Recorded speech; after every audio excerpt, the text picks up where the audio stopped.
ഇന്നത്തെയും പ്രധാനപ്പെട്ട വിഷയം ഈ കാലവർഷ കെടുതി തന്നെയാണ്. ഇന്നിപ്പോൾ മഴ കൂടുതൽ ശക്തിപ്പെടാനാണ് സാധ്യത എന്നാണ് മുന്നറിയിപ്പ് വ്യക്തമാക്കുന്നത്. 8 ജില്ലകളിൽ റെഡ് അലർട്ടും 4 ജില്ലകളിൽ ഓറഞ്ച് അലർട്ടും 2 ജില്ലകളിൽ യെല്ലോ അലർട്ടുമാണ് ഇന്ന് പ്രഖ്യാപിച്ചിട്ടുള്ളത്. രക്ഷാപ്രവർത്തനത്തിനും ദുരിതാശ്വാസ പ്രവർത്തനത്തിനും പാർട്ടി പ്രവർത്തകരാകെ സന്നദ്ധമായി രംഗത്തിറങ്ങണമെന്ന് ആദ്യം മുതൽ പാർട്ടി അഭ്യർത്ഥിച്ചിട്ടുള്ളതാണ്. ദുരിതബാധിതർക്ക് ഭക്ഷണവും വെള്ളവും അവശ്യ വസ്തുക്കളും ഉറപ്പാക്കാൻ പ്രത്യേകം ശ്രദ്ധ പുലർത്തണം. ഇന്നലെ ഞാൻ കോഴിക്കോട് പ്രൊവിഡൻസ് കോളേജിലെ ക്യാമ്പിൽ 250 ആളുകൾ അവരെ പാർപ്പിച്ച ക്യാമ്പിൽ പോയപ്പോൾ അവിടെ നിന്ന് അവർ പറഞ്ഞ ഏറ്റവും പ്രധാനപ്പെട്ട ഒരു പ്രശ്നം,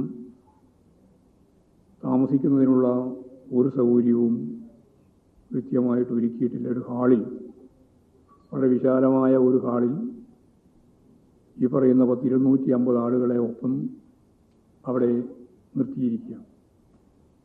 കിടക്കുന്നതിനാവശ്യമായ രീതിയിലുള്ള എന്തെങ്കിലും സാധനങ്ങളോ അതുപോലെ തന്നെ ദൈനംദിന ആവശ്യങ്ങൾക്ക് വേണ്ടിയുള്ള ബ്രഷോ അതുപോലുള്ള കാര്യങ്ങൾ പോലും ഞങ്ങളെല്ലാവരും വീട്ടിൽ നിന്നിറങ്ങി ഇവിടെ എത്തിയതിന് ശേഷം ലഭിക്കുന്നില്ല എന്നുള്ള പരാതിയാണ് അവർ പറഞ്ഞത്. അത് കഴിഞ്ഞ പ്രാവശ്യവും ക്യാമ്പിൽ തങ്ങിയ ആളുകളുണ്ട്. അവർ പറഞ്ഞത് കഴിഞ്ഞ പ്രാവശ്യം എല്ലാ സൗകര്യങ്ങളുണ്ടായിരുന്നു, ഇപ്പോൾ അതൊന്നും കിട്ടാനില്ല എന്നാണ്. ഇത് ഏതെങ്കിലും ഒരു ക്യാമ്പിൻ്റെ അനുഭവമല്ല. കേരളത്തിൽ അങ്ങോളം ഇങ്ങോളം ഈ ഒരു സൗകര്യമില്ലാതെ ക്യാമ്പുകളിൽ പാർപ്പിച്ചിരിക്കുകയാണ്.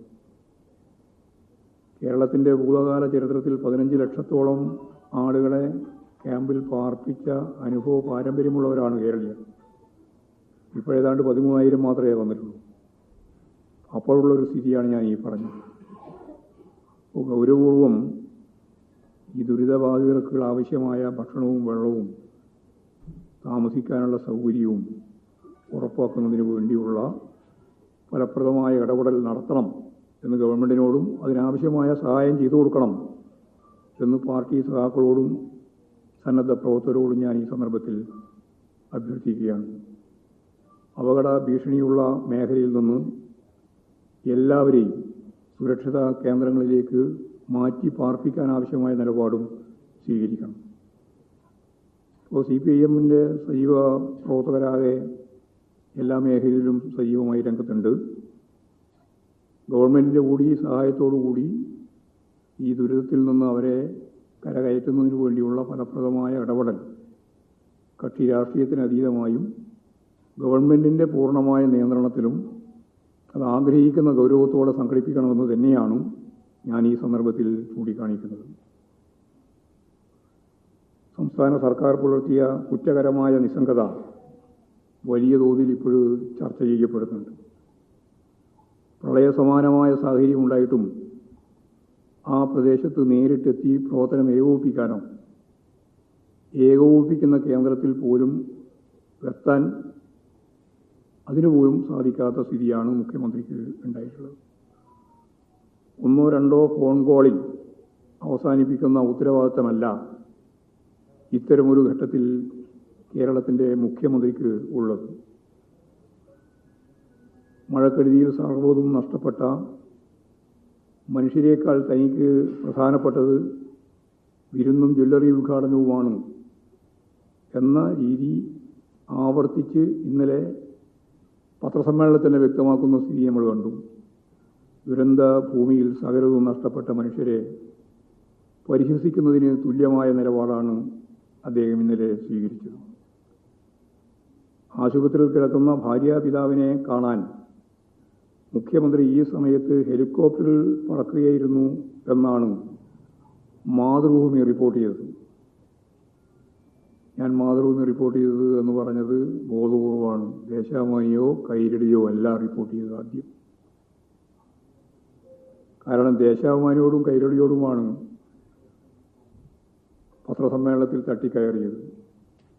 നിങ്ങളെല്ലാം ഇത് പൊളിക്കാൻ നടക്കുന്നവരാണ്, പത്രസമ്മേളനം തകർക്കാനാണ് എന്ന് പറഞ്ഞുകൊണ്ടും വലിയ ഇടപെടൽ നടത്തിയത് അവരോടാണ്. പക്ഷേ അവരല്ല ആദ്യം ഈ വാർത്ത നൽകിയത് എന്ന കാര്യം ഞാൻ ഓർമ്മിപ്പിക്കാൻ വേണ്ടിയിട്ടാണ് ഇത്രയും പറഞ്ഞത്.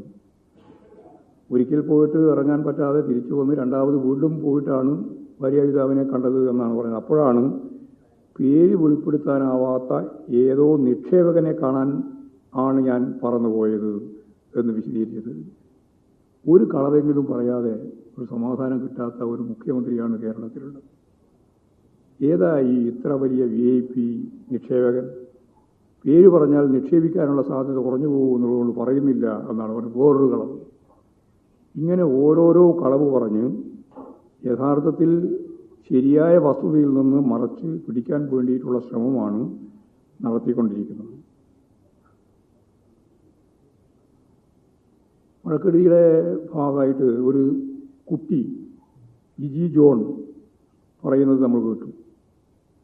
വളരെ വികാരപരമായ ഒരു പ്രകടനമായിരുന്നു ആ കുട്ടിയുടെ ഭാഗമായിട്ടുണ്ടായത്. വിഴിഞ്ഞത്ത് വെള്ളം മറിഞ്ഞ് പുല്ലുവിള സ്വദേശിയായ ജോണിനെ കാണാതായിട്ട് 5 ദിവസമായി. 5 ദിവസത്തിന് ശേഷം ഇപ്പോഴും പൂർണ്ണമായ അർത്ഥത്തിലുള്ള തിരച്ചിൽ.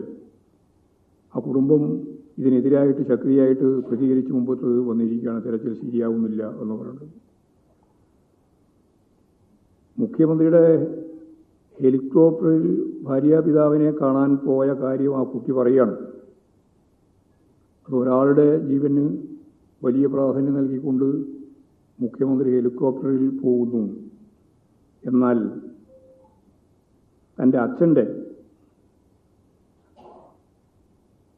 കാണാതായി പോയ എൻ്റെ അച്ഛനെ തിരിച്ചു കൊണ്ടുവരുന്നതിന് വേണ്ടിയുള്ള തിരച്ചിൽ നടത്താൻ വിസമ്മതിക്കുന്ന നിലയാണ് സ്വീകരിക്കുന്നത് എന്ന് ആ കുട്ടി പറയുകയാണ്.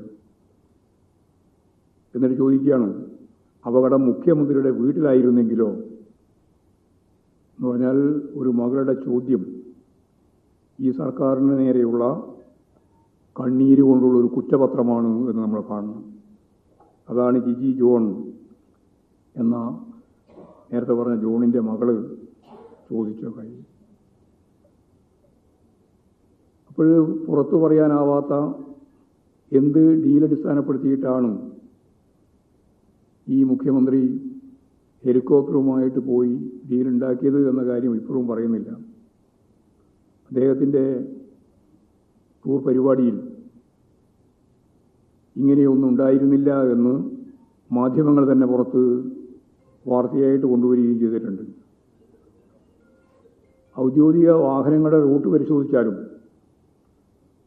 അത്തരത്തിലുള്ള ഒരു VIPയെയും ഒരു നിക്ഷേപകനെയും പരാമർശിക്കുന്നൊന്നും തന്നെ അതിലുമില്ല. നേരത്തെ ആര്യാടൻ മുഹമ്മദിൻ്റെ ബന്ധുവിനെ കാണാൻ എന്ന് പറഞ്ഞാണ് അദാനിയെയും BJP നേതാക്കളെയും കാണാൻ വേണ്ടി ശ്രമിച്ചിട്ടുള്ള, അതിൽ ചാർട്ടേഡ് വിമാനം തന്നെയാണ് പോയിട്ടുള്ളത് എന്ന് വ്യക്തമാക്കപ്പെട്ടിട്ടുണ്ട്. അന്ന് ചാർട്ടേഡ് വിമാനമായിരുന്നെങ്കിൽ ഇന്ന് ഹെലികോപ്റ്ററാണെന്നുള്ള വ്യത്യാസം മാത്രമേ ഉള്ളൂ. കഴിഞ്ഞ സർക്കാരിൻ്റെ കാലത്ത് ഹെലികോപ്റ്റർ വാടകയ്ക്കെടുത്തപ്പോൾ ഇല്ലാ കഥകൾ ഇറക്കിയവരാണ് ഇപ്പോൾ പുതിയ വാദങ്ങളുമായി രംഗത്ത് ഇറങ്ങിയിട്ടുള്ളത്. കഴിഞ്ഞ സർക്കാരിൻ്റെ കാലത്ത് ജനങ്ങളുടെ ദുരിതങ്ങൾക്ക് പരിഹാരം കാണാനാണ് ഹെലികോപ്റ്റർ ഉപയോഗിച്ചത്. അല്ലാതെ ഏതെങ്കിലും സ്വകാര്യ ആവശ്യത്തിന് വേണ്ടി അന്ന് ഹെലികോപ്റ്റർ ഉപയോഗിച്ചിരുന്നേയില്ല. ഇന്ന് സ്വകാര്യ ആവശ്യത്തിന് വേണ്ടിയിട്ടാണ് ഇത് ഉപയോഗിച്ചിട്ടുള്ളത് എന്നുള്ളത് വളരെ ഗൗരവമുള്ള പ്രശ്നമാണ്. വളരെ പ്രധാനപ്പെട്ട മറ്റൊരു കാര്യം ഇപ്പോൾ കേരളം ചർച്ച ചെയ്യപ്പെടുന്നത് CP ജോണിൻ്റെ പ്രസ്താവനയുമായിട്ട് ബന്ധപ്പെട്ടാണ്. കേരളത്തിലെ സ്ത്രീകളെ ആകെ അപമാനിച്ച ഗതാഗത വകുപ്പ് മന്ത്രി CP ജോൺ ജനങ്ങളോട് മാപ്പ് പറയണം എന്നിപ്പോഴും കേരളം ഒറ്റക്കെട്ടായിട്ട് പറഞ്ഞുകൊണ്ടിരിക്കുകയാണ്. ശാക്തീകരിക്കപ്പെട്ട വലിയൊരു ജനവിഭാഗമാണ് കേരളത്തിലെ സ്ത്രീകൾ. കേരളത്തിൽ പകുതിയോളം തദ്ദേശ സ്ഥാപനങ്ങൾ കൈകാര്യം ചെയ്യുന്നത്, ഭരിക്കുന്നത് സ്ത്രീകളാണ്. വിദ്യാഭ്യാസത്തിലൂടെയും നവോത്ഥാന മുന്നേറ്റങ്ങളുടെയും കുടുംബശ്രീ പോലെയുള്ള കൂട്ടായ്മകളുടെയും മുന്നേറിയ മലയാളികൾ, പ്രത്യേകിച്ച് സ്ത്രീ സമൂഹമാകെ വളരെയേറെ ശ്രദ്ധിക്കപ്പെട്ട ഒരു ജനവിഭാഗമായി കേരളത്തിൽ മാറിയിട്ടുണ്ട്.